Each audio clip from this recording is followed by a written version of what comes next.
আসসালামু আলাইকুম। Name lab থেকে চলে আসলাম আরও একটা ভিডিও নিয়ে। আজকের ভিডিওতে আমরা দেখব কিভাবে ইউভি ভিস স্পেকট্রোফটোমিটার মেশিন কাজ করে এবং এটাকে পরিচালনা করতে হয়। এটা আমাদের ইউভি মেশিন।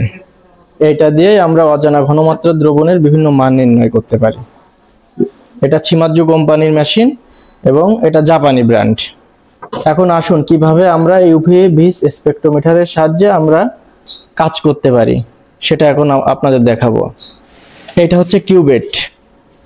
এই কিউবেটের মাধ্যমে আমরা বিভিন্ন ঘনমাত্রার রেঞ্জের মাধ্যমে আমরা বিভিন্ন মান নির্ণয় করে থাকি, অজানা ঘনমাত্রার দ্রবণের মান। এখন এই কিউবেটের সাহায্যে সর্বপ্রথমে আমরা এই কিউবেটটাকে ব্ল্যাঙ্ক করব। ব্ল্যাঙ্ক আমরা ডিআই ওয়াটার দিয়েও করতে পারি, ডিস্টিল ওয়াটার দিয়েও করতে পারি। আমাদের এখানে ডিআই ওয়াটার আছে, এখন ডিআই ওয়াটার দিয়ে আমরা কিউবেটটাকে ব্ল্যাঙ্ক করব। এটা আমাদের ডিআই ওয়াটার। এখন এই ডিআই ওয়াটারের মাধ্যমে আমরা দুইটা কিউবেটকে আমরা ব্ল্যাঙ্ক করে নিব। আর এই ব্ল্যাঙ্ক করার অর্থ হচ্ছে এই কিউবেটের ভিতরে কোনো রাবিশ পার্টিকেল আছে কিনা, সেই রাবিশ পার্টিকেলটাকে আমরা রিমুভ করার জন্য এটা ব্ল্যাঙ্ক করব।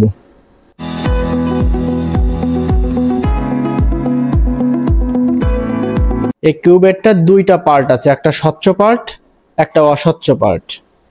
এই স্বচ্ছ পার্টটা আমরা সবসময় খুব সতর্কতার সহিত এটা আলো বরাবর ধরবো। কিউবেটের স্বচ্ছ পার্টটা আমরা এভাবে দিব যাতে আলোটা স্বচ্ছ পাশ দিয়ে আপনার ফ্লো করতে পারে। এখন আমরা কিউবেট দুটোকে সেই ইউভি ভিস স্পেকট্রোমিটারের ভিতরে আমরা এটা স্থাপন করলাম। স্বচ্ছ পাশটা আমরা আলো বরাবর পুট করলাম যাতে স্বচ্ছ পাশ দিয়ে আলোটা ফ্লো করতে পারে। এখন এই ঢাকনাটা আমরা বন্ধ করে দিব। এখন কম্পিউটারে আমাদের ইউভি ভিস স্পেকট্রোমিটারের যে ল্যাব সলিউশন নামে যে সফটওয়্যারটা আছে ওটা ওপেন করব। এখন এটা ওপেন করার পর স্পেকট্রাম নামক একটা সফটওয়্যার আছে, ওটা আবার ওপেন করব। ওপেন করার পর তিনটা অপশন থাকবে, এখানে আমরা কানেক্ট করব। কানেক্ট করার পর আমরা এডিট অপশনে যাব। এডিট অপশনে যে আমরা ওয়েভলেন্থ সেট করব। আমাদের এখানে আপনার নিতে পারে সর্বনিম্ন 200 আর সর্বোচ্চ 1100। আমরা সেটাই দিয়ে ফাইলটা সেট করব।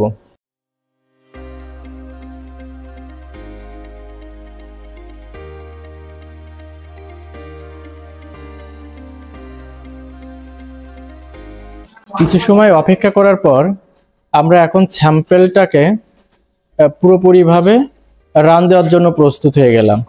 আর কিছু সময় অপেক্ষা করার অর্থ আমরা পুরো প্রোগ্রামটাকে ব্ল্যাঙ্ক করে নিলাম যাতে কোনো পার্টিকেল অবশিষ্ট না থাকে। এখন আমরা মোটামুটি স্যাম্পেল রান দেওয়ার জন্য প্রস্তুত। এইটা হচ্ছে আমাদের স্যাম্পেল। এই স্যাম্পেলটা আমি এখন রান দিব। এই স্যাম্পেলটার নাম হচ্ছে ন্যানো বায়োসার। এখন এটা রান দিয়ে আপনাদের দেখাবো এর ওয়েভলেন্থটা কত হয়।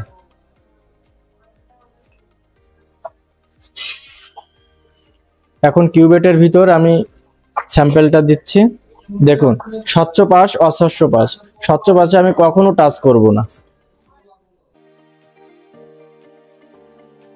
এবং আমি যখনই কিউবেটের ভিতর স্যাম্পলটা দিব আমি পরক্ষণেই টিস্যু দিয়ে কিউবেটের চতুর্দিকে আমি মুছে নিব যাতে কোনো প্রকার পানির কোনো স্পট কিউবেটে না থাকে।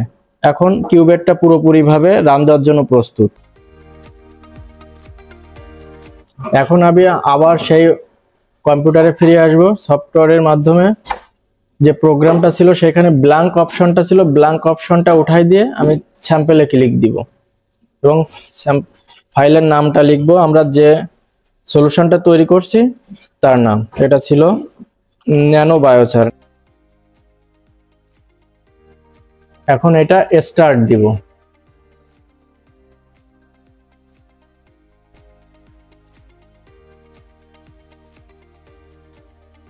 হ্যাঁ, এখন আমাদের গ্রাফটা কমপ্লিট। এখন এই গ্রাফটা থেকে আমরা যেটা বুঝতে পারবো এটা ন্যানো বায়োসার। এখন এর ওয়েভলেন্থটা হবে সর্বোচ্চ যেখানে পিক দিবে সেটা ওয়েভলেন্থ। এখন আমরা 200 থেকে 1100 রেঞ্জে আমরা এটা রেঞ্জটা ফিট করছি। এখন এর ওয়েভলেন্থটা আমরা জানি 534, 35 কিংবা 36 এর আশেপাশে হবে। এখন যে মানটা আমরা পাইলাম এই মান থেকে আমরা পর্যালোচনা করে দেখলাম যে 534, 35, 36, 37 এখানে সর্বোচ্চ মান, অর্থাৎ এর ওয়েভলেন্থ 533 থেকে 537 এর ভিতরে আছে। হ্যাঁ, এটাই ছিল আমাদের ইউভি মেশিন সম্পর্কে জাস্ট ধারণা, এবং পরবর্তীতে আবার দেখা হবে আপনাদের সঙ্গে।